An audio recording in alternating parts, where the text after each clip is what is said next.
Axel, le monde bouge. Et là, pour le coup, le monde bouge au sens propre. Face à la montée des eaux, le gouvernement indonésien décide de déménager sa capitale, Jakarta, sur l'île de Bornéo. Oui, une décision quand même spectaculaire. Imaginez que dans quelques années, les Pays-Bas, comme ça, nous annoncent qu'ils déménagent leur capitale Amsterdam à cause de la montée des eaux.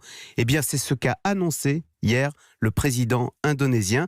Donc la capitale Jakarta, 10 millions d'habitants. Le problème, c'est qu'elle est vouée à être submergée par l'océan d'ici 2050.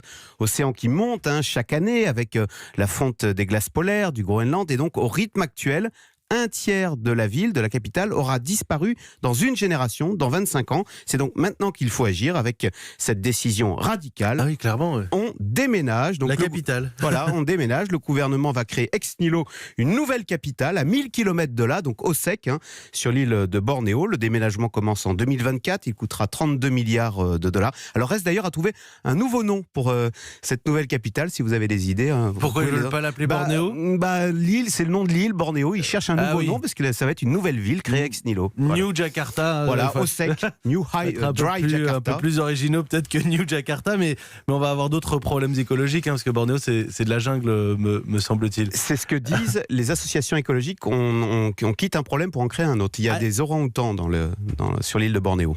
Ailleurs sur Terre, quels sont les autres endroits les plus menacés ? Alors dans le Pacifique, vous avez des pays qui doivent même disparaître d'ici la fin du siècle, comme les îles Kiribati. On parle là quand même de 110 000 habitants qui vivent sur ces îlots. 32 îlots en Kiribati ont déjà disparu. Mais ce phénomène nous touche tous. Regardez, en Floride, les villas de bord de mer n'ont plus la côte parce qu'elles sont régulièrement submergées. Et donc maintenant, les gens riches cherchent à s'installer à l'intérieur des terres, dans les anciens quartiers populaires d'ailleurs, qui sont high and dry, comme on dit, c'est-à-dire haut et sec. C'est la nouvelle mode dans l'immobilier aux États-Unis, mais même en France, on a le même problème le long de la côte atlantique avec des maisons de bord de mer qui se retrouvent en première ligne face à cette montée des eaux. Vous voyez, c'est toute la géographie qui est en train de changer sous nos yeux. Merci beaucoup Axel de Tarlet.